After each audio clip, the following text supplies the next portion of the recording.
Ihayag ang pinakahuling kalagayan ng COVID-19 crisis sa bansa at ang mga hakbang na ginagawa ng pamahalaan laban sa pandemya.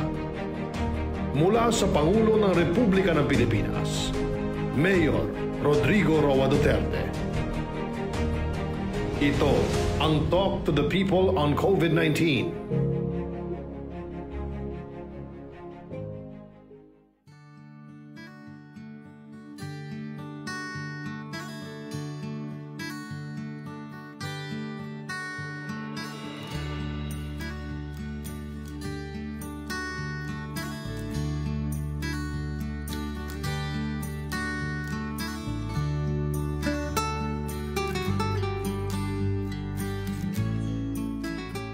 Magandang gabi mga kababayan kong Pilipino. Nandito kami. This is also a weekly talk with you to inform you of the developments on all fronts. But it would be good if it would include all aspects of governance.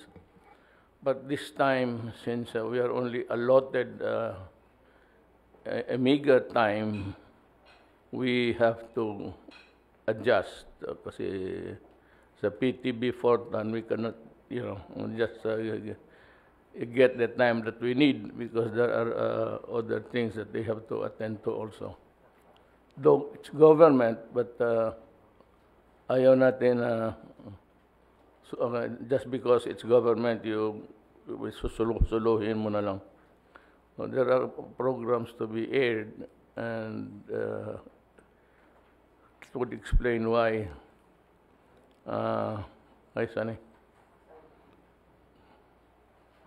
Explain why we keep it at a very low airtime. Tumaas ang COVID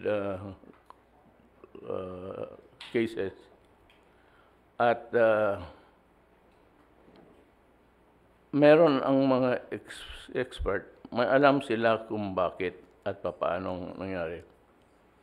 Well, tayo naman, hindi na kailangan sabihin, look at our people, because maliit masyado ang Pilipinas.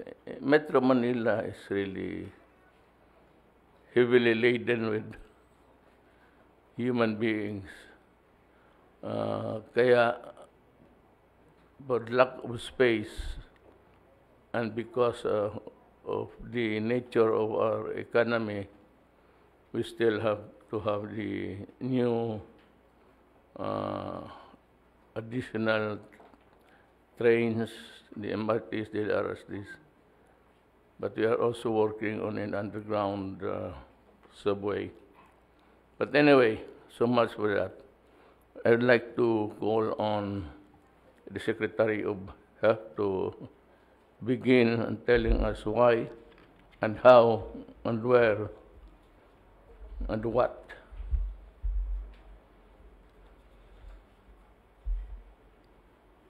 Go ahead, sir. Magandang hapon po, Mr. President and Senator Bongo, Chairman of Committee on Health and Demography, my fellow cabinet members, Sec. Sani Dominguez and Sec. Del Lorenzana, at sa ating pong kasama sa virtual, si Secretary Charlie Galvez, Secretary Harry Roque, and OIC Bernie Florese of the DILG. Magandang gabi po at sa lahat po ng ating mga kababayan. Kami po ay may dalawang bahagi ang pag-uulat sa ngayong gabi. Una po ang ating usual na COVID-19 situationer at susundan po ito ng aming pong updates on the biosurveillance. So magsimula po tayo. Ito po, can we have the slide? Next slide. Yan po. Ito po ang ating mga pangunahin na mensahe ngayong pong linggo. Unang-una, ating pong nalagpasan ang pinakamataas o peak cases noong Agosto at posibleng patuloy na tumaas ang kaso kung hindi natin mahigpit na ipapatupad ang atin pong mga additional restrictions. Katulad ng ang NCR ay nasa high risk classification at 5 rehiyon ang nasa moderate risk. Samantalang sa NCR, 9 na lungsod nito ang critical risk at 8 ang nasa high risk.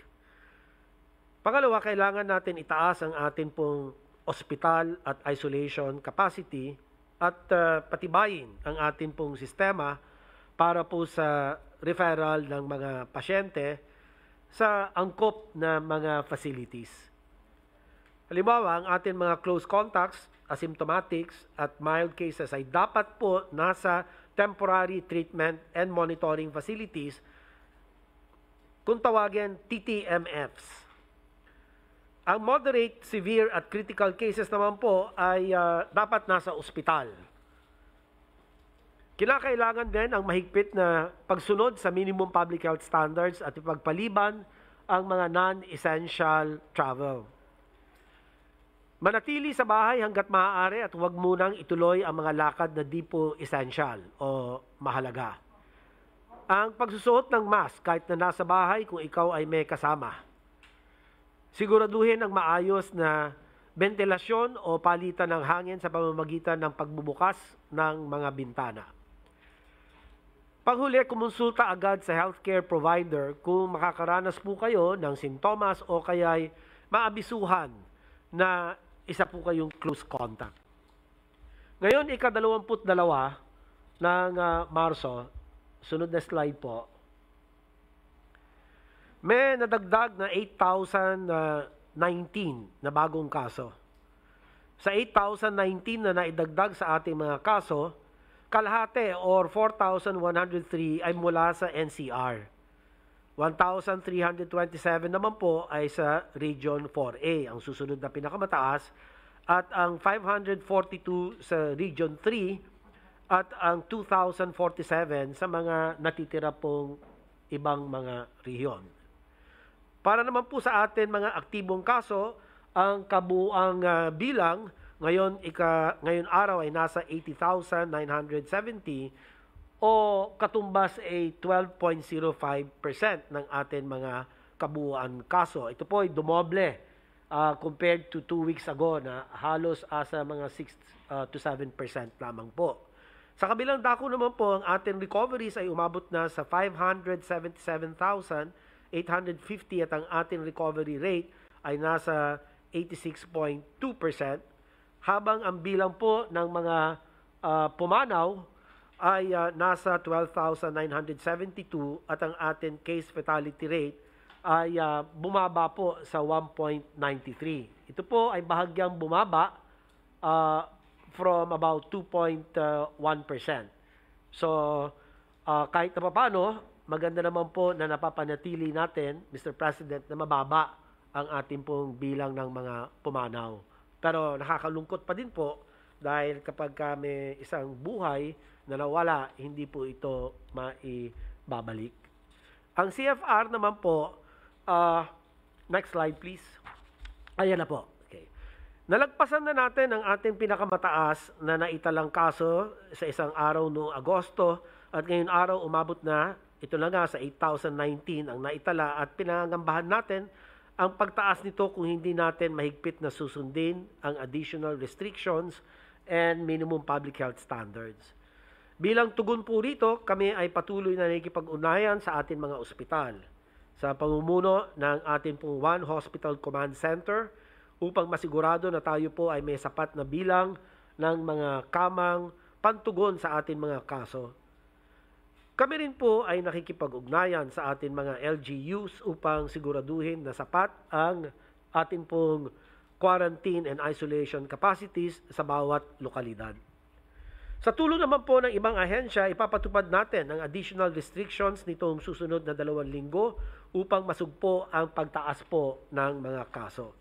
Sa tulong ng MMDA, Metro Manila Mayors at iba pang mga local chief executives, ang PNP at DILG, at sa inyo pong maraming salamat, Mr. President, at pinahintulutan nyo po, inaprubahan nyo po na mailagay sa bubble ang NCR, Bulacan, Cavite, Laguna, and Rizal. Asahan ang mahigpit na pagpapatupad ng checkpoint inspections sa tulong ng DTI. Limitahan muna natin sa outdoor alfresco dining, take-out at delivery ang ating pong mga food establishments. Stricto rin natin ipapatupad ang alternative work arrangements at no mass gathering sa mga pampublikong lugar tulad ng mga simbahan. At huli, now more than ever, Mr. President, hinihingi namin ang tulong at kooperasyon ng bawat Pilipino upang suportahan ang laban natin kontra COVID-19. Protektahan po natin ang ating mga sarili at mga mahal sa buhay sa pamamagitan ng pananatili sa bahay, paggamit ng face masks at face shields, at palagiang paghuhugas ng kamay at paglilinis ng mga madalas hawakan na mga gamit. Next slide. Sa lagay naman po ng bawat rehiyon sa bansa na nanatiling nasa high risk, ang NCR base sa naitalang 2-week growth rate nito na 137% at average daily attack rate na 14.90 per 100,000 population, habang ang regions 2, 3, 4A, and 6 po at Caraga ay nasa moderate risk. Next slide please. Sa pagtaas naman ng ating mga naitatalang kaso, makikita natin dito na kasabay rin ang pagtaas ng ating healthcare utilization rate. Mula February 17, tumaas po ang ating HCUR ng NCR ng 21 percentage points. Mataas po ito. Maliban po sa NCR, patuloy na tumataas din po ang healthcare utilization rate ng Region 4A, 2, CAR, 3, 4B, at 6. Para sa higit na detalye, ang 55% ng ating HCUR ng NCR ay dulot na tumataas ring utilization rate ng ating pong mga ICU.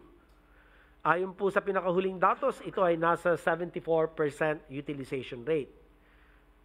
Kaya naman kahit na ang kabuuan HCUR ng rehiyon ay nananatiling nasa safe zone, upang masigurado na meron po tayong sapat na ospital o na kapasidad, kinakailangan po ang tatlong mga bagay. Una, sumunod sa ating additional restrictions upang hindi mahawa sa COVID-19 at maputol ang kadena ng pagkalat ng COVID-19. Kalawa, sa pamumuno ng ating One Hospital Command Center, LGU Healthcare Provider Networks, at mga ospital, siguraduhin po na tama ang referral ng mga pasyente na naaangkop na health facility ayon sa kanilang mga sintomas. Mainam na ang mga asymptomatic at mild patients ay dapat mailagay o mai-isolate sa mga temporary treatment and monitoring facilities upang hindi po mabilaukan ng ating po mga ospital. At patuloy na sinisikap ng ating mga LGUs na pagandahin ang lagay ng ating mga facilities. Kaya naman kung ikaw ay nagpositibo at asymptomatic o nakakaramdam naman ng mild symptoms, ay pumunta sa TTMF at iwasang dumiretso po sa ospital.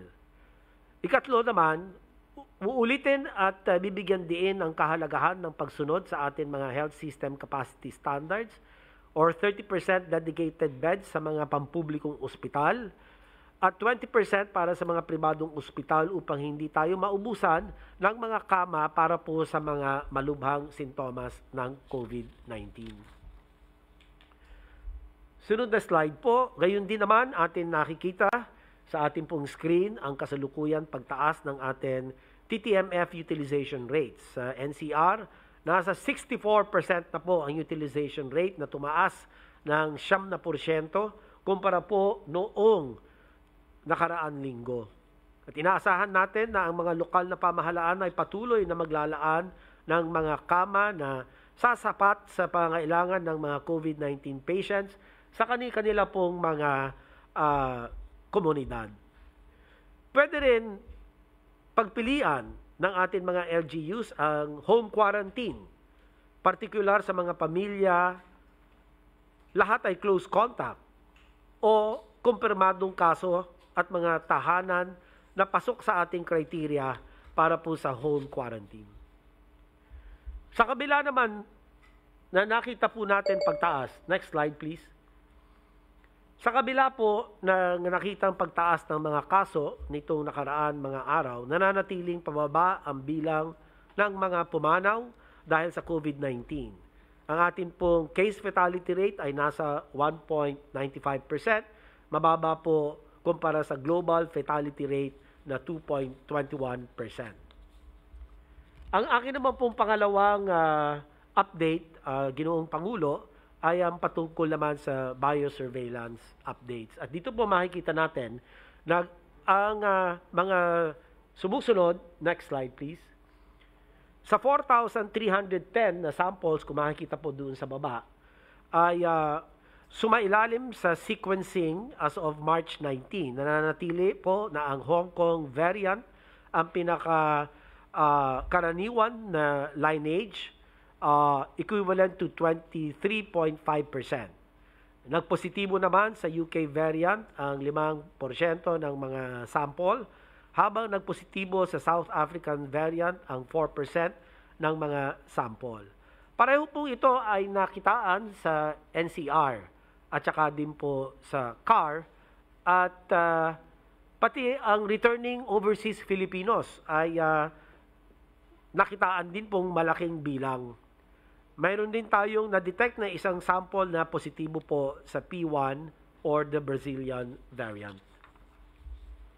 Ito naman po sa vaccination, ang magbibigay po ng updates ay si Secretary Galvez. Ngunit sa akin pong pagtatapos ng presentasyon, ulitin lang po natin para po sa ating mga kababayan. Ngayon dumarami na ulit ang kaso po ng COVID-19 sa bansa. Nais ko po ipaalala ng DOH ang mas pinaigting na public health standards na dapat natin sundin upang mapigilan ang pagkalat ng COVID-19, maging ng mga mutations or variants nito sa bansa. Ang mga mutations po na ito ay mas madalas na maganap kapag ka po patuloy ang pagkalat ng COVID-19. Kanya kinakailangan po talaga ay ang mapaigting ang lahat po ng ating preventive, early detection, isolation, aggressive contact tracing, treatment, protocols para po talagang mahinto ang pagkalat at mapababa ang bilang po ng COVID-19. Hindi po kami mapapagod sa pagbibigay paalala. Katulad po ng una, manatili na lamang tayo sa mga tahanan kung hindi naman po kinakailangan lumabas. Pangalawa, kung may kasama tayo sa bahay, ugaliin natin ang wastong pagsusuot po ng face mask and face shield. Siguraduhin natin maayos at sapat po ang daloy ng hangin sa ating pong mga tahanan. Makipag-ugnayan agad sa ating mga barangay health emergency response teams kung meron po tayong nararamdaman sintomas ng COVID-19. At para sa mga nakararanas po ng mga mild symptoms ng COVID-19, mangyaring manatili tayo sa mga quarantine and isolation facilities na handang magbigay ng karampatang kalinga kesa sa mga ospital na mas nakatuon tumugon sa mga pangangailangan ng ating mga malubha o severe and critical na mga kaso. Samantalang ang mga pampubliko mga pasilidad ay sapat at maayos upang kayo ay matugunan sa inyong mga pangangailangan. Idinidiin din po namin na hindi inirekomenda sa ngayon ang paggamit ng ivermectin para po sa treatment o lunas ng mga pasyenteng may COVID-19. Base sa kasalukuyan mga pag-aaral at mga ebidensya mula sa ating po mga eksperto, hindi po napatunayan na mayroon itong significant na epekto sa pagpababa ng risk ng mortality o ang paggaling ng kalagayan ng mga pasyenteng may COVID-19. So muli po, Mr. President, at sa ating pong mga kababayan, tayo maging mapagmatsyag at maging bida, bastonero sa ating pong mga komunidad. Maraming salamat po, Ginoong Pangulo, at handa po akong sumagot sa inyo pong mga katanungan. Just like to ask one question. Ito lang nagkulang sa pag-iintindihan ng tao. Bakit ho mas malakas ang sipa ngayon kaysa noon? And why is the increase so exponential? It has become exponential na parang wala nang hanggan kaysa noon yung una tayo nakaranas ng sakit at we had a sort of a interlude na when you humihina, then suddenly tumaas. Ano kaya what could be the possible cause or causes of this? Salamat po, Mr. President. Marami pong mga tinitignan ang ating pong mga eksperto kung bakit po ito ay sumipa. Tama po kayo, lumagpas na po ito doon sa atin August peak. Yun po yung pinakamataas natin where we lagged almost 7,000 cases. Umabot po ng ilang araw nung between August 4 and August 18 na inaprubahan ninyo yung time-out. Naalala niyo, Mr. President, yung time-out na hiningi ng ating mga healthcare workers na itaas sa MECQ, sa mas mahigpit na community quarantine po, Mr. President. At ngayon, na sinasabi nila, posibleng yung variants. Kasi meron po tayong UK variant na alam po natin sa UK, ang kanila pong report ay 50 to 70% po siya na mas mabilis po na kumalat. So that's one possibility po. Pangalawa po, yun din na South African variant. Posible po na ganun din, na mas mabilis o baka sinasabi nila, baka maapektuhan naman yung effectiveness ng bakuna. Pero ganun pa man, Mr. President, hindi pa dito talaga masisiguro natin na ito lamang ang dahilan ng pagsipa ng kaso. Kasi po, kung titignan natin doon sa binuo natin na task force on COVID-19 variants, ano po, lumalabas na yung atin pinakakaraniwan variant. Sa ngayon, yung pa rin pong tinatawag natin na Hong Kong lineage, which accounts for about 24 to 25% of all the samples that were sequenced. Sunod po doon ay yung P3 variant at pangatlo po ay ang UK variant at ang pang-apat po South African variant. So posible isa po ito sa mga dahilan. Pangalawa po, Mr. President, kung maalala po natin, nagluwag po tayo ng ating pong mga quarantines, yung pong mga paghihigpit, Mr. President. Kasi nga, nung nagdumaan ng Pasko, bagong taon, nakita po naman natin na mababa yung bilang ng mga kaso natin. So, nagluwag po tayo ng ating pong mga quarantines at binuksan din po natin ang malaking bahagi ng ekonomiya. Kasi ay tanggap po naman natin na talaga naman pong hirap na rin ang ating pong mga kababayan dahil nga po sa mahabang kwarantina, kanya minabuti po natin na buksan ang malaking aspeto ng ekonomiya na nagdulot naman po ito ng increased mobility ng mga tao. At yung increased mobility po ng mga tao, nagdulot din ng increased transmission, increased contact rate. Kanya po nakita nyo, exponential, tumaas po ang bilang ng mga kaso. At saka din po, umiikot po ako halos araw-araw, pupunta ako sa mga palengke, doon ko talaga po nakikita na parang hindi na nasunod yung nakaganon po, Mr. President, tapos ng face shield. Talagang nakaganon na lang parang token lang ang compliance. So ako po'y nakikiusap sa kanila at patuloy na umiikot para sabihan ng mga mamamayan, kasama ko po ang mga alkalde, na sumunod po tayo dahil unang-una, hindi sapat ang bakuna.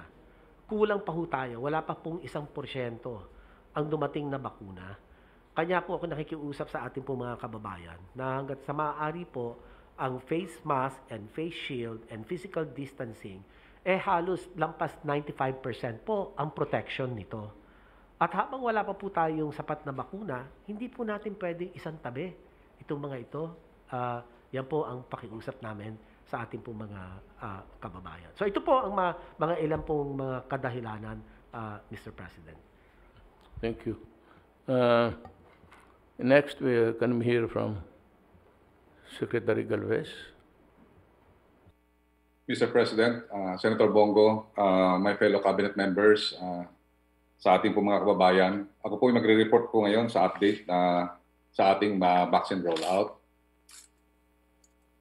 Ang aking pong i-present po ngayon ay tungkol po sa ating global update, yung status po ng rollout sa vaccine deployment at ang ating way forward, ang possible public and private partnership. Based dun sa briefing po sa kaninang umaga ng Boston Global Consulting Agency, tumaas po ang vaccination sa global po natin. Bali po nagtaas po ng sa isang linggo, tumaas po tayo ng 107 million na vaccination. At from 7 million daily ay tumaas po tayo ng 12 million. Ang India noon dati po ay nakapag-vaccinate lang ng 460,000 daily last February. Ngayon po ay nag-vaccinate na po ng 2 million. Ang Indonesia rin po ay tumaas na rin po ang kanyang vaccination when they involved the private sector. Sa atin po, mahal na Presidente, ay meron na po tayong more or less 370,000 healthcare workers vaccinated by the first dose. And then yung sa EU naman po, yung AstraZeneca po rollout has been declared as safe and effective. Ito po, mahal na Presidente, nagkaroon po ng effective din po sa atin dahil nung ma-declare na parang tumigil po ang Europe, ay parang nagkaroon ng hesitation po ang ating mga healthcare workers. And then also, yung EU, yung European Union is also looking plans to roll out COVID digital green certificate by June. And then also, nasa advanced stage na po ang US, considering they already vaccinated more or less 40 to 50% of their population. And the US is also committed to share their stockpile of AstraZeneca doses. In fact, they already committed 2.5 million doses to Mexico and 1.5 million doses to Canada. And then, sa ating naman pong low-income countries, talagang hindi lang po ang Pilipinas ang nakakaroon po ng spike. Ang Poland, Italy, France, and also Brazil are also having their spikes. And even yung Brazil po ay nagkaroon po ng peak na 90,000 daily at ang kanilang death is 2,000 po. Sa atin po ay nag-reach po tayo ng more than 5,000 in few days. And then at least ngayon po nagkaroon na po tayo ng tinatawag na restriction na nagawa po ng IATF. Ito po ang status ng rollout po natin, mahal na Pangulo, na ating total vaccine deployed ay 1,105,000 or 98% na po tayo. And then yung total healthcare workers na vaccinated ay meron po tayong more or less 370. Ito po ay 48.70% over targeted first dose. Kasi ang first dose po natin is more or less 700,067,310. Yun po ang first dose po natin. And then yung total vaccines deployed, nasa 32 o 33% po tayo. Sa percentage po ng total healthcare workers na 1.7 or 1,700,000, nakaka 21.71% po tayo. At mahal na Pangulo, ang ating pong remaining vaccines to be delivered for March. This coming March Wednesday, 7 o'clock po, darating na po yung ating donations from Sinovac, yung 400,000. And then according to WHO, yung ating supply nasa Europe na po, yung 979,200. Nag-iintay na lang po tayo ng kanyang deployment going to the Philippines. And then yung Sinovac po, March 29 ay 1 million po ang ating pong matatanggap. Ito po yung nabili po natin na i-deploy po nila at kukunin po ng Philippine Airlines in 2 shuttles this coming March 29 po. So ang total doses po na darating po ngayong first quarter is 2.379 million doses. At sa ngayon po, meron na po tayong activated na 1,523 na vaccination site. Yung sa second quarter delivery po natin, yung tatlo po ang pagkukunan po natin, yung Sinovac, Gamaleya at saka COVAX. Dahil nagkaroon na po ng EUA, ang emergency use authorization ang Gamaleya, pwede na po tayong bumili. At bukas po magkakaroon po kami ng negotiation. And we are negotiating na makakuha po tayo ng 2 to 3 million. And then ang COVAX, estimated din po namin na may darating pa po na AstraZeneca or other vaccine at a total of more or less 5 million doses. So, darating na po yung AstraZeneca na 2.6 million na in-order ng mga private sector under po sa Go Negosyo. And then darating din po ang Moderna at nakapag-close na po tayo ng supply agreement at natutuwa po kami na si Ambassador po natulungan kami na ma-front load yung 194,000 na Moderna.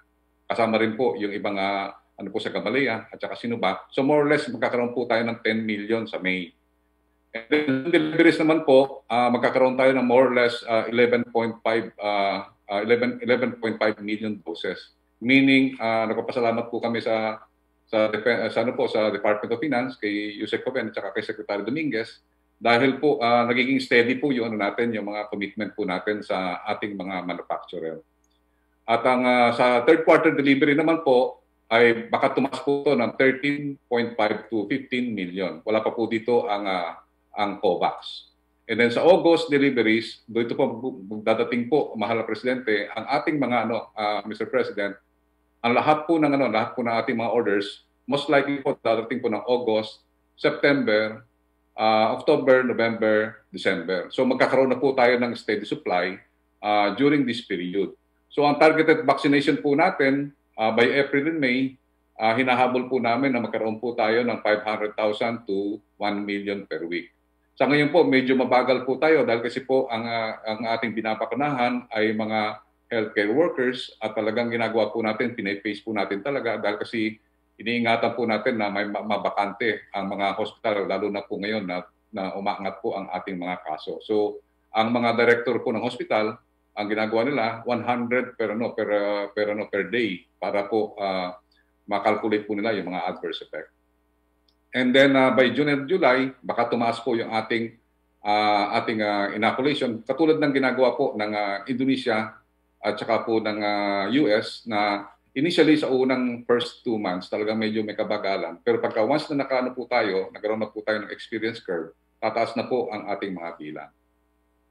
Ito po ang ating parang ginagawa natin po na parang rollout. Ang strategy po natin is magkaroon po tayo ng steady supply. Kaya po kami ni Yusek Mark Hoben ng Department of Finance at saka yung battery of lawyers niya, wala po tigil po kami talaga mag-negotiate para mapaaga po ang mga supply po natin. Ito po yung 140.5 million na inaasahan po natin, wala pa po dito ang COVAX. Ito po ang mga possible na mga deliveries by month. Ang ginawa na po natin, mahal na Presidente, para alam po natin yung ating steady supply, by month na po ang ginawa po natin para makita po natin na definite na po.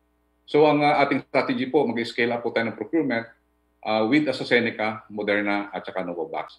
Ang pinaka-mainstay po natin, napaka-steady ang supply, yung pong galing sa China at saka sa Russia. Nagpapasalamat po tayo sa mga ambassador dahil kasi talaga pong tumulong po sila sa atin. And then ito po yung status ng COVID-19 vaccine procurement po natin. Ongoing po ang payments at saka deliveries.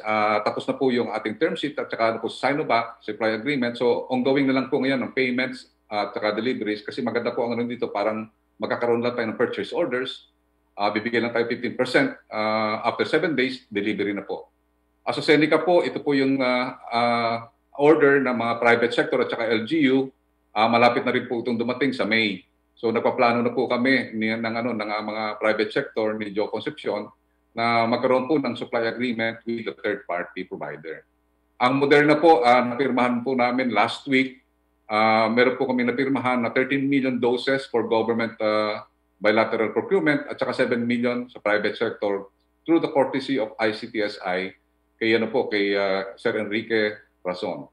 And then Novavax po, yung 30 million doses, nag-explore pa rin po kami ng 15 million doses for private sector and LGU. Ito po, maganda po itong Novavax dahil kasi ito po yung merong second generation capability against the variant. Yung Johnson & Johnson, yung supply agreement po, baka masignan po namin ngayong linggo. And then yung Gamaleya, magkakaroon tayo ng negotiations and immediate payments katulad po ng ginawa po natin sa China na purchase orders and then we will pay and then they will deliver. And then ongoing pa rin po yung negotiation natin sa Pfizer sa ngayon, pero wala pa po tayong term sheet because alam po natin ang Pfizer ay hinawakan po ng European Union at saka ng US. Kaya hindi po sila makapag-commit sa atin ng supply. So ito po yung way forward po natin, Mr. President, na nakita po natin para po talaga mapabilis ang ating to comply with your guidelines na magkaroon po na tayo ng general public na vaccination. Sa experience po ng US, hindi po nila tinapos yung healthcare workers. Nung nakaka 11% pa lang po sila, bumanat na po sila sa essential workers, kaya 75 plus million na anak kanilang na vaccinated. Ganon din po yung ages 16 and 64 with medical conditions. Ganon din po ang Israel na habang kahalatian po ng healthcare workers, nagano na rin po sila sa ages 55, 40, 35, and then they are now on the 16. Ganon din po ang ginawa ng Indonesia. Kung makikita niyo po ito ang Indonesia na medyo nag-deviate siya ng konti, pero maganda rin po ang ginawa niya kasi tumataas po ang kanyang vaccination per day. So ibig sabihin, sa kahalatian po ng healthcare workers, while they're waiting for the second shot, ang ginawa po, nanuna rin po nila yung elderly. And then yung public services workers at saka yung essential workers. Ito po, maganda po ito. Palagay ko, maano po ito ni Secretary of Finance dahil kasi ito po talaga, we are balancing the safety of our healthcare workers at the same time, we are trying to provide to sustain yung economy. Kasi po, ang nakita po natin, dapat talaga yung private sector at saka po yung government and national government ay dapat po sabay-sabay po tayong mag-inoculate. Ito po yung scenario na binil po namin with the help of the private sector, particularly yung Ayala Group and also the Boston Consulting Group. Na dapat po paghatian po natin ng mga sector. Kung makikita po natin, ito po yung tinatawag nating vaccine deployment scenario. So kung makikita po natin, yung national government at saka LGU supply and also the private sector supply, more or less 18 million. Kung pagsasabay-sabayin po natin ito, yung scenario po nito, katulad ng ginawa po ng India, ginawa ng Indonesia, ginawa ng US, at saka ginawa po ng Israel, na sabay-sabay po na simultaneous para po yung tinatawag sa engineering na PERT CPM. Ito po, magkakaroon po tayo ng massive inoculation at magiging malaki ang output natin at a given time. Yun po ang aming iano po sa NITAG na kung pwede pong magkaroon po na tinatawag natin na sequential kasi yung sequential po medyo matagal po. Dapat po talaga simultaneous po natin ginagawa. We are targeting A1 to A3 and A4 at the same time. So the government, national government and the LGU may target at the same time yung A1 to A3 while the private sector can do also their inoculation with the supervision of DOH and the LGU targeting the A4. Ibig sabihin yung mga frontliners and economic frontliners. So, yun lang po ang aking presentation, mahal na Presidente. Ito po yung senaryo natin para mapabilis po natin ang ating pababaksinate. From an average of 30,000, we can rise up into 150,000 to 300 and even 1 million per week. Yun po ang aking po presentation ng po, mahal na Presidente. Salamat po, Secretary Galvez. I'd like to ask Sunny here to help us. Alam mo, sa Congress, there was this complaint by Senator Lacson and Senator Ontiveros. Kasi they were mentioning billions and billions na saan na raw. Saan na ang bakuna at binigyan daw na tayong executive department tayo ng bilyon na mga pera. Kung saan na saan na daw itong bakuna with the billions that have been authorized by Congress para gastusin natin. Kindly explain to Senator Lacson and Senator Ontiveros so that they may be at least educated along this line. Thank you, Mr. President. Actually, I already wrote a letter of explanation to the entire Senate explaining yung question nila as to our financing last year and the financing for the COVID vaccines. I only have 2 slides. The first slide is, sorry, can they put on the slides? Yeah. The first slide is what happened last year. Okay. Last year so there's the chart here. You have the revenues of 2019, 2020, and then yung expected natin sa 2021. In 2019 nakakollect tayo ng 3.1 trillion pesos. First, let me explain the difference between million, billion, and trillion. Okay. When you think of 1 million, you should think of 1 Innova. Okay. When you think of 1 billion, you should think of 1,000 Innovas. When you think of 1 trillion, you should think of 1 million Innovas. So, this is trillions. Okay. So, we collected last year because of the tax reform that you authorized us to do and the Congress passed. We collected in 2019 3.1 trillion pesos. Bumabaho yan sa 2.86 trillion in 2020 kasi nag-lockdown tayo, yung business transactions bumaba, therefore yung income ng mga tao bumaba. So ang taxes na na-collect natin was lowered. On the other hand, yung gastos natin between 2019 and 2020 tumaas. 2019, gumastos tayo ng 3.8 trillion pesos. 2020, tumaas yan sa 4.23 trillion pesos. Kasi we gave the social amelioration program. That was about almost 250 billion pesos. And then we bought PPEs. We spent more for hospitals. We spent more for healthcare. So tumaso yan from 3.8 trillion to 4.23 trillion. Therefore, ang deficit natin, ang deficit is income minus expenditure. Ang deficit natin sa 2019 was only 666 billion pesos or 3.4% of GDP. Tumaaso yan to 1.37 trillion. 286 minus 423 is negative 1.37. So that went up to 7.6 trillion, 7.6%.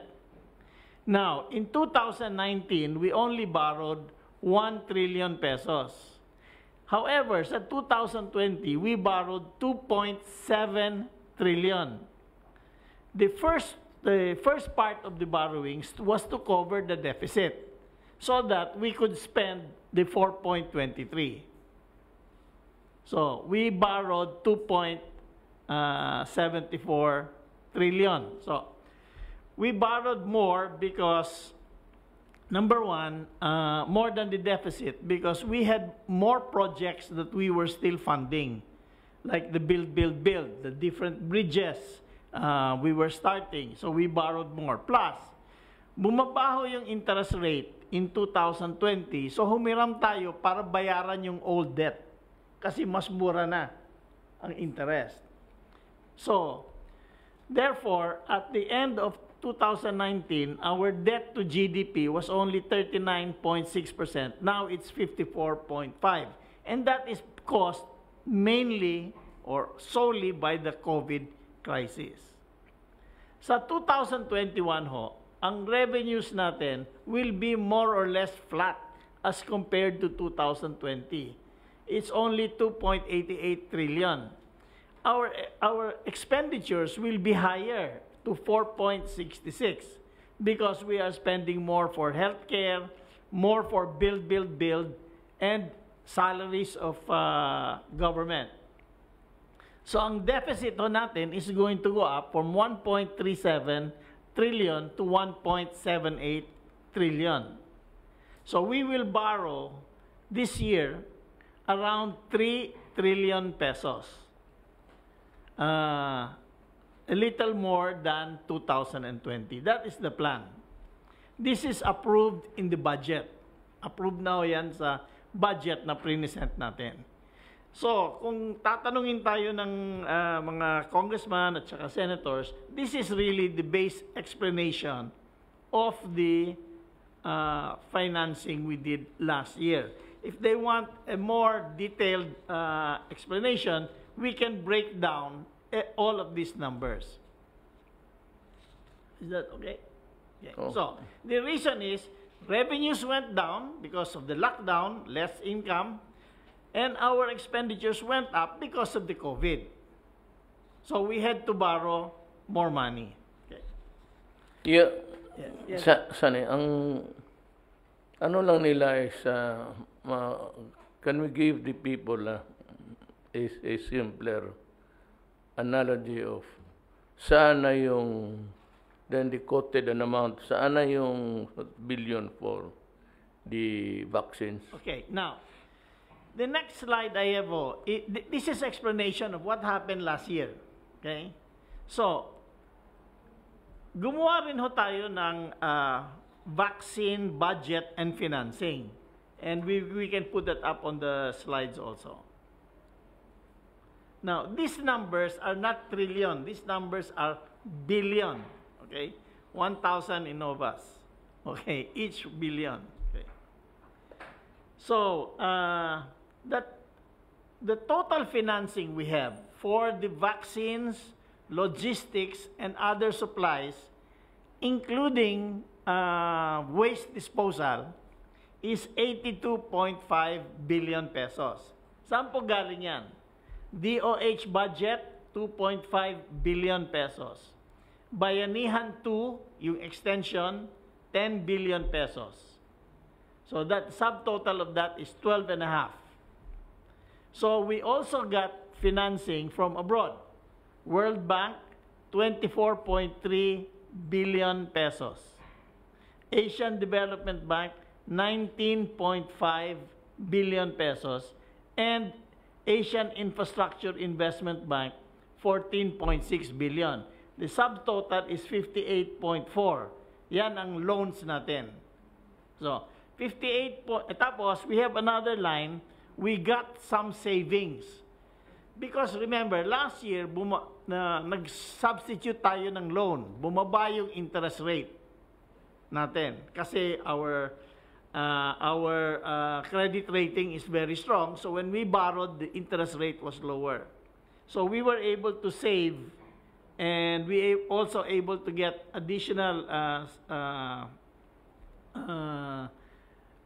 official development assistance of 11.6 billion pesos. So when you add 12.5 from general appropriations, 58.4 from the financing, from World Bank, Asian Development Bank, and Asian Infrastructure Investment Bank, plus the ODA is a total of 82.5 billion pesos. Now, 82.5 billion pesos will buy us enough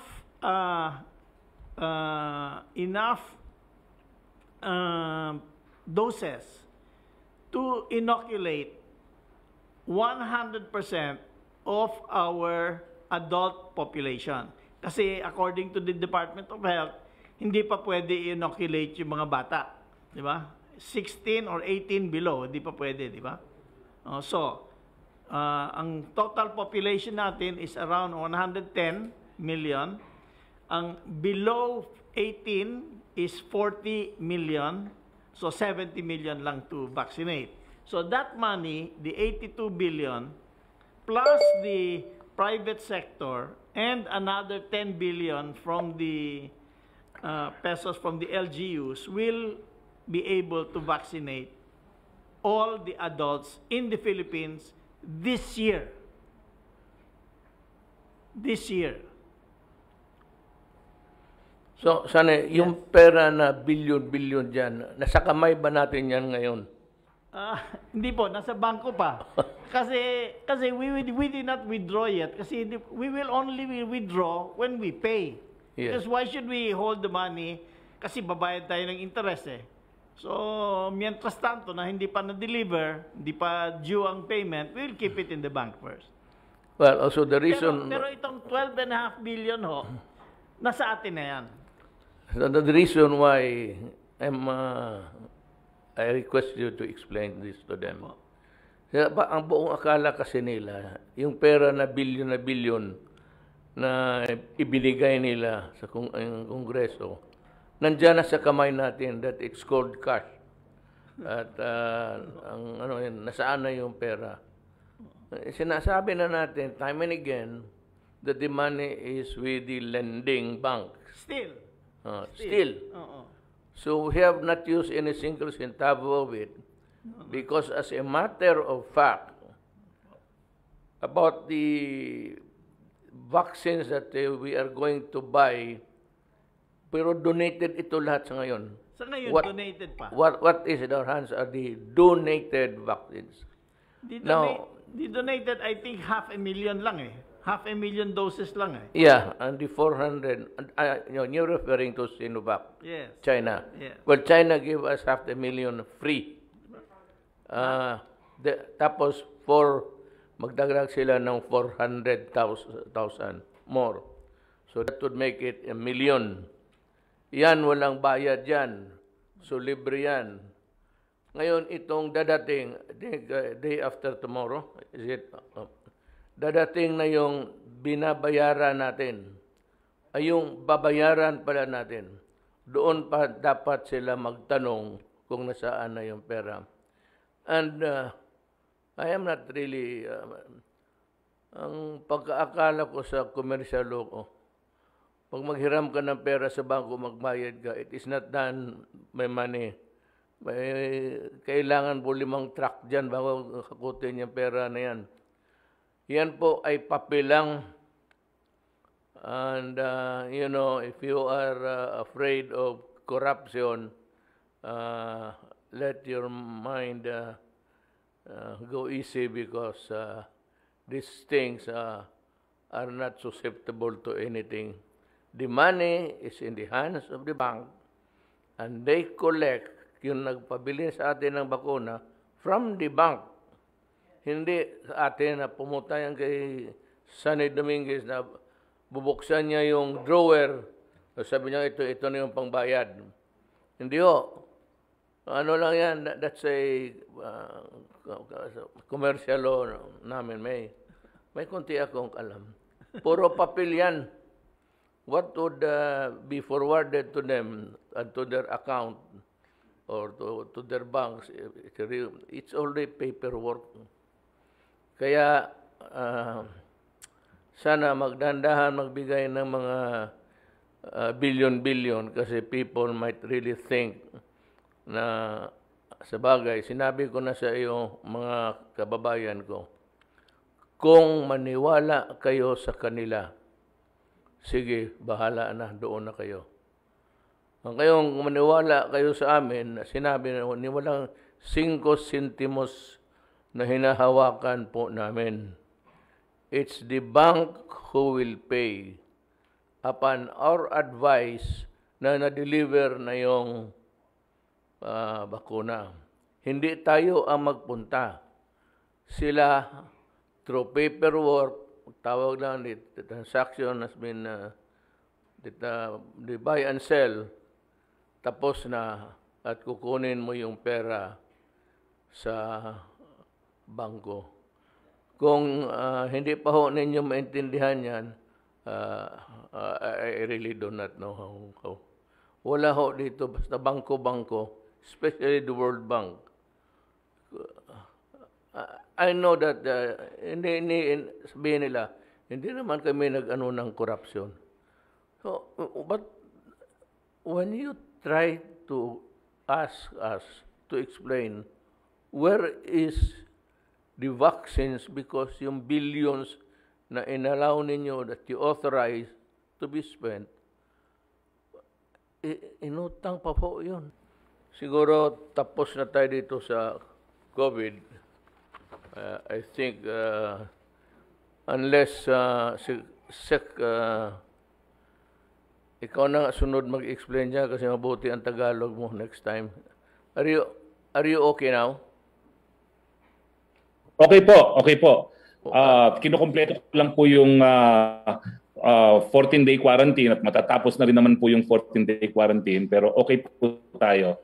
Wala pong problema. At nagpapatuloy po tayo sa ating press briefings at parang wala lang po nangyari, kaya lang lahat po ay broadcast from isolation. Pero tuloy-tuloy po, ang masasabi ko lang po talaga, tumitindi po ang politika dahil malapit ng eleksyon at ginagamit talaga itong pandemya laban sa administrasyon.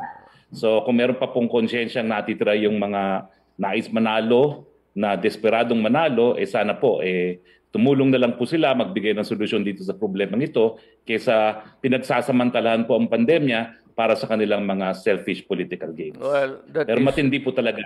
That's what you would call the classic case of if you want to appear white, you paint the other guy black. Para ang labas mo, puting-puti ka. Si Mr. Clean, parang ganon. Ganon yan style bulok. At wala naman siguro, except I have a few reminders for you. Sa mga kababayan ko,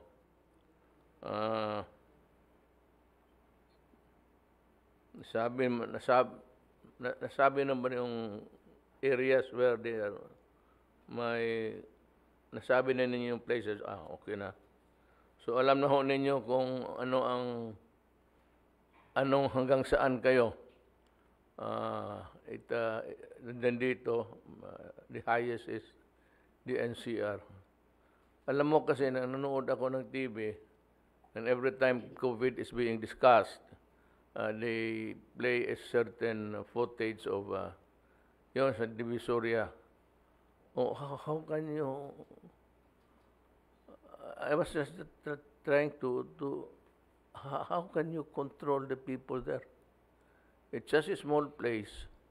There are so many thousands there trying to wriggle in and out of... yan ang mahirap. Because of the space na wala, kasi tapos dumating itong pandemya, dito tayo nahirapan. So kung sirahan mo naman yan lahat, medyo tagilid na ang ekonomiya. And that's a problem. It will be disaster for our country. Kung sarahan mo talaga lahat, it would be disaster for the country. So balance na lang tayo.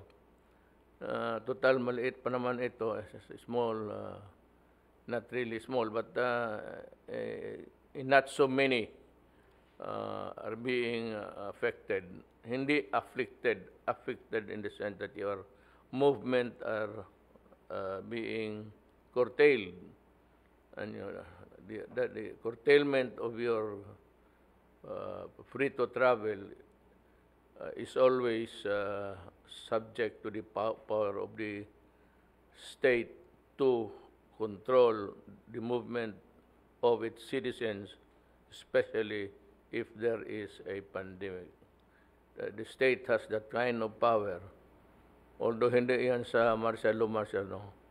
It's just putting you in the right places at the right time, at this time. So, May listahan lang kasi ako dito na ano, I have promised you that I will be reading the persons who have been dismissed, na paalis sa gobyerno. And it says here, Dennis Lumboy, Attorney 5, National Police Commission sa Napolcom.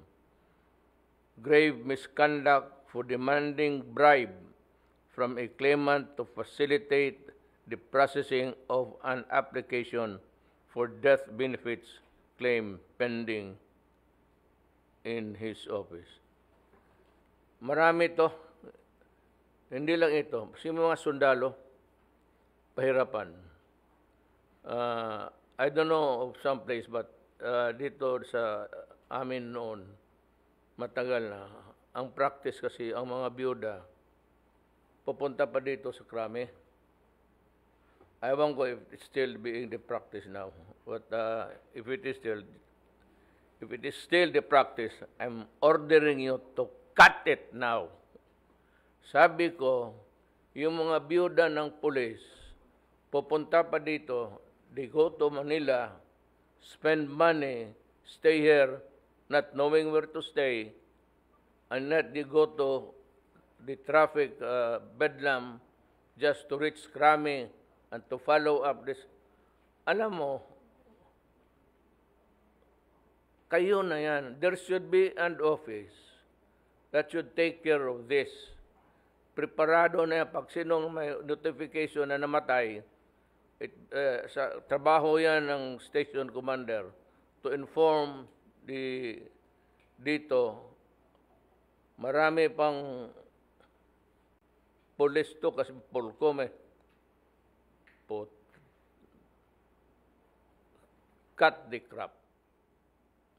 Sa regional na lang nila i-follow up. Kayo ang magpadala. The PNP has the resources.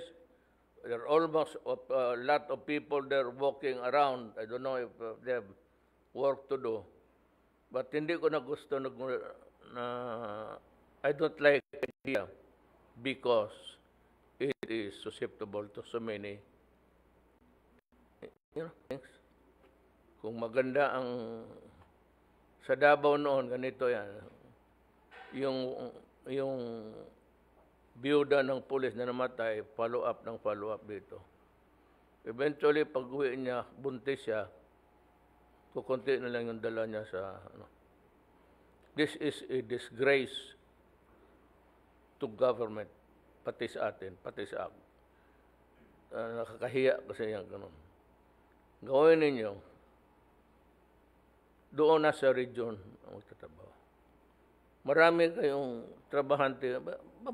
Bakit hindi nyo maraming babae na hindi mo naman pwede padala ng sa gera yung mga nurses na nagpulis? Pwede pa trabahuin mo yan. One division.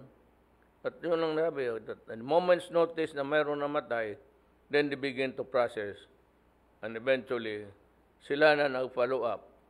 Bakit pa kailangan yung byuda? The byuda, the identity of the byuda should be there down at the regional level. Kasi kilala sila. So, sabi ko na noon, I don't know if I was still a mayor, I am ordering you now to cut this goddamn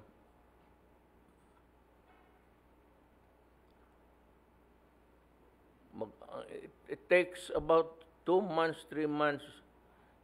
Mga byuda yan na walang kaalam-alam dito sa Maynila. Hindi nga nila alam magpunta doon dito kung wala yung relative working, ganon. Bakit ba panahon kailangan natin ng polis na mamatay? Ilan mo na sundalo? O, bakit ngayon patay na for doing something for the country? They are now forced to go into a rigmarole of lahat na. Simplify mo na. nakuha ninyo ako, you might revert it to the old practice, maybe when I'm no longer the president. But ako yung kung presidente ako, sumunod kayo, ito ang gusto ko. Kayo na ang mag-process, kayo ang mag-retrieve, kasi kayo ang may alam. So yung opisina yan, dapat niya alam saan i-retrieve yung records at lahat-lahat na at i-process nila. Ngayon, kung may kasalanan, di kung patay na, di patawarin. Pero yung sabi mo convicted, wala rin niyang, alam ninyo na sir, hindi na ito pwede kasi convicted ito, ganoon. Ito, maawa kayo sa mga byuda. Naawa ako doon sa pag-uwi niya, buntis na siya. Di, siyempre, di pulis. Alam mo, kung yung mga pulis dapat magmalasakit kayo sa kapwa ninyo, pulis. Do not do unto others what you do not want to do unto you. Yan ang pagbilin ko. I would like to have that regionalized ang processing. And do not call the heirs o the widow hanggang hindi na Kaya yung araw na yon, pagbigay sa kanya, diretso na. Kunin na niya yung TW or whatever para sa kanyang emoluments and order. Diyan ako galit. Ito, abogado mo, yung death benefits, kung babae ito,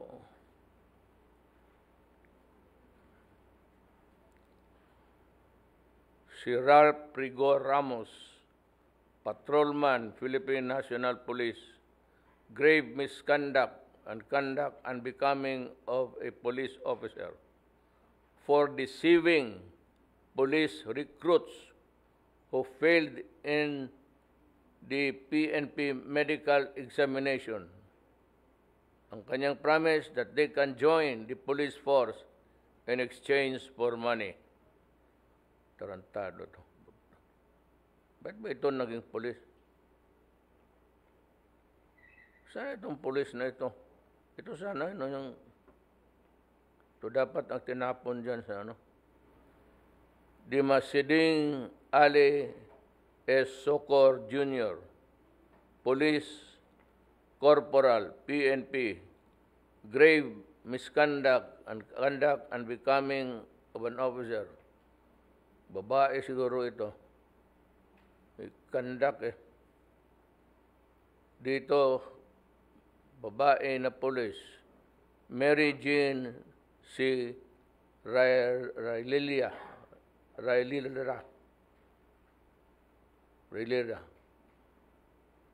Police Staff Sergeant PNP, grave misconduct, dismissal from the service. So, sabi ko na wala akong gawin kung hindi habulin yung ganitong klaseng corruption. Sabi ko sa inyo, I will dedicate the remaining years of my life. Not life, maybe life. My years, kung aabot ako sa finish line. Ang trabaho ko, habulin kayo at palisin ko sa trabaho. Sigurado yan. Pagka dumating sa akin,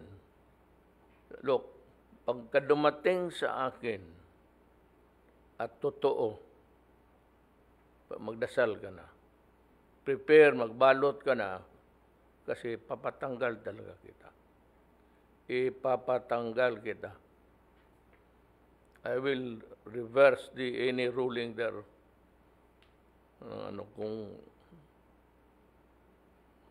I have the direct supervision and control of over all offices. Patatanggal kita. Dismissal. Pero yung pulis naman na matino, alam ko, dinoble ko yung sweldo ninyo, maligaya ako, pati yung sundalo, maligaya rin ako.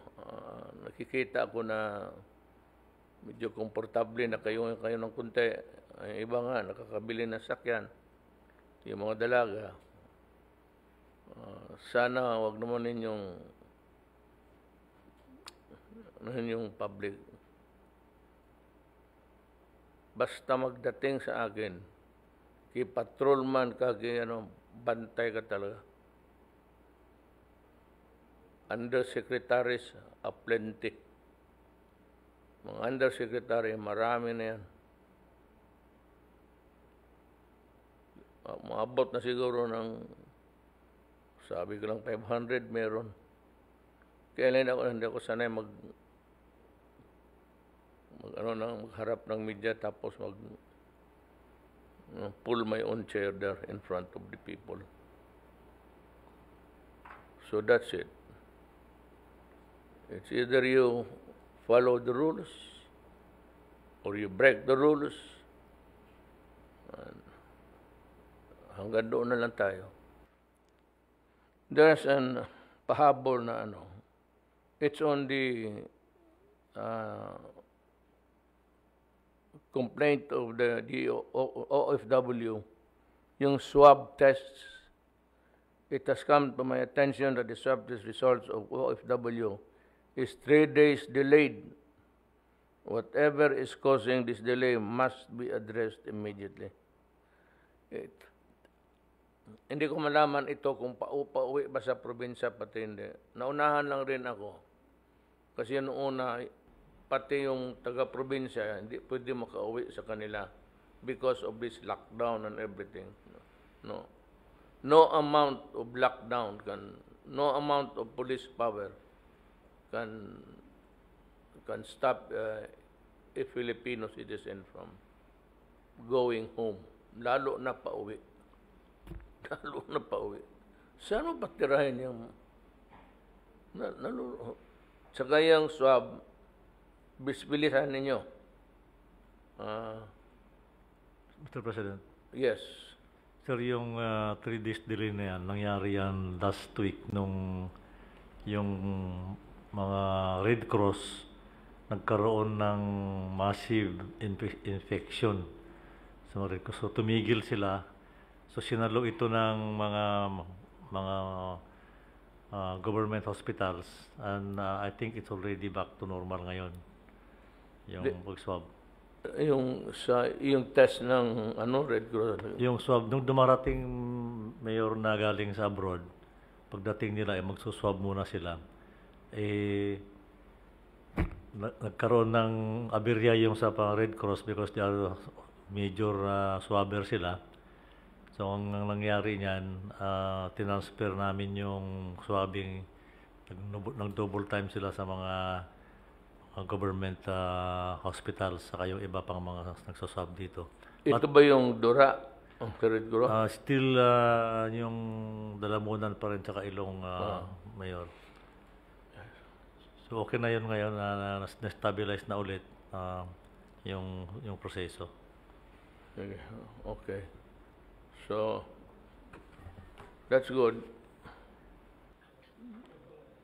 May isa pa tayong problema. This is addressed to Secretary Galvez. Kasi maraming mga sektor o tao na gustong bumili ng bakuna para sa kanila. That's the reason given, but there might be some underlying dynamics there. Na ano ba ang masasabi mo dito?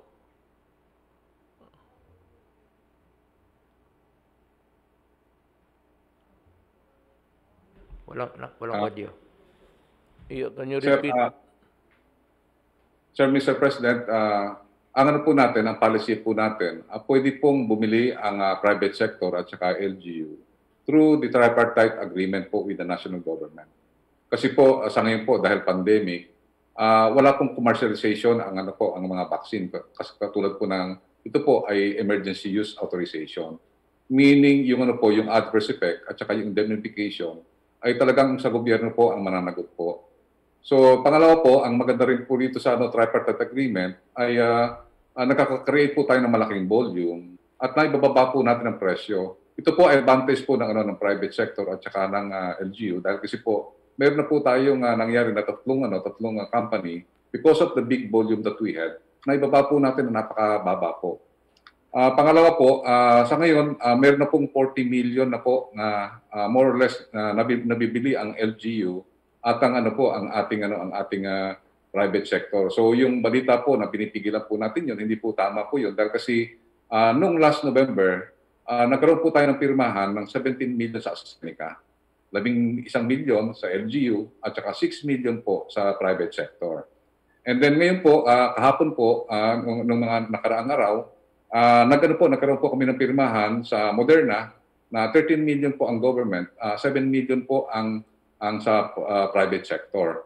And then ngayon po, ongoing ang negotiation po din natin sa Gamaleya na meron din po na mga LGU at private sector po na gustong bumili. And also, sa Novavax, meron po kaming ongoing negotiation for more or less 10 million to 5 million LGU at private sector po. Ang ano po natin po, talaga po ng policy natin na Mayor is that maiwasan po natin yung nangyari po sa isang organization na nagbebenta po sila ng isang vaccine na 2,000, which is hindi po authorized po yun. Kahit na po si FDA, ipinlag po yung organization na yun dahil kasi hindi po pwede magkaroon ng commercialization. So yun lang po, mahal na Pangulo, sana maintindihan po ng ating mga mamamayan na dahil pandemic po ngayon, na kailangan po talaga na kasama po ang gobyerno sa pag-negosasyon with the private sector at saka LGU po. And kindly, baka nakalimutan mo yung the assumption of liability. Kasi yung mga kumpanya naghihingi ng indemnity clause kontrata na kung may mangyari, gobyerno pa rin ang magbayad sa indemnity na hindi natin.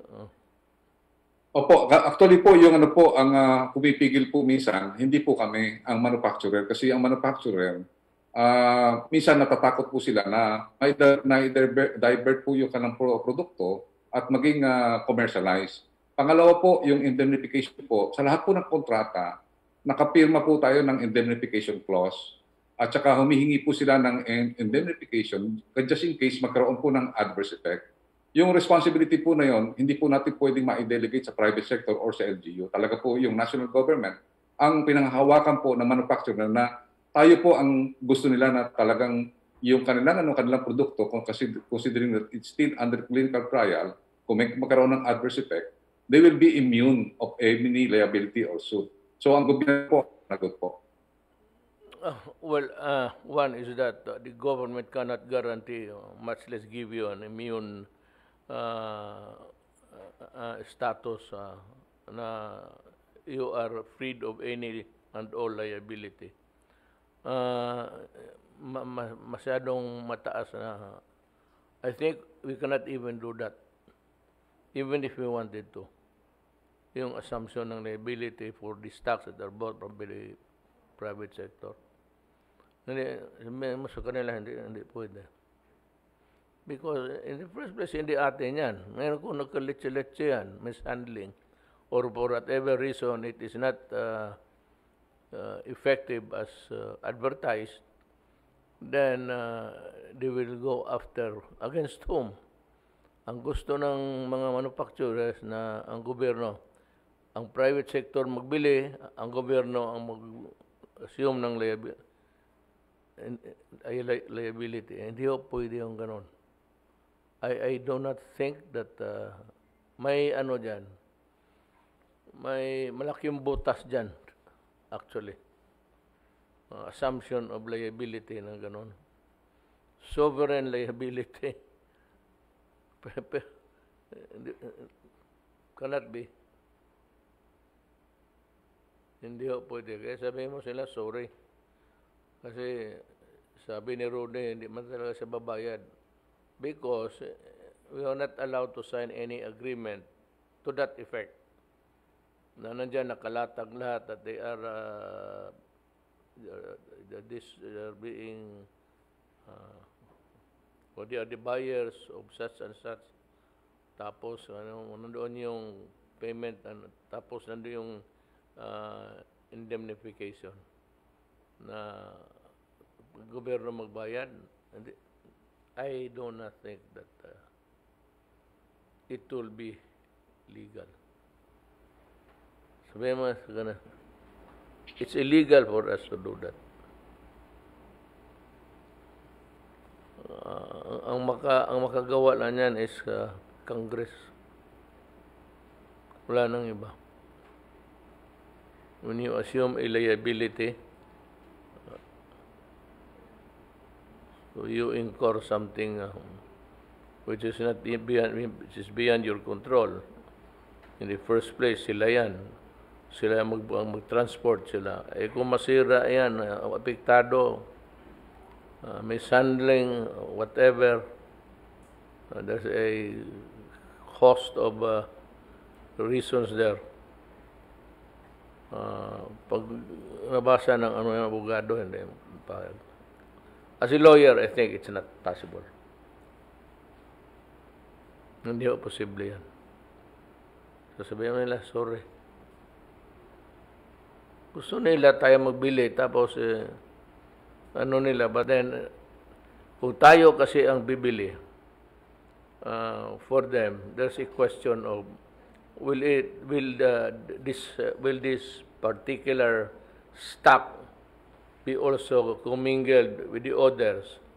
Because then you will have to follow the World Health Organization criteria. Sundin mo yung kung tayo ang magbayad, tayo ang magbili, tapos gamitin nila yung pera nila, mahirap yan. Diyon ho nagtapos ang ating programa ng Talk to the People. Maraming salamat po.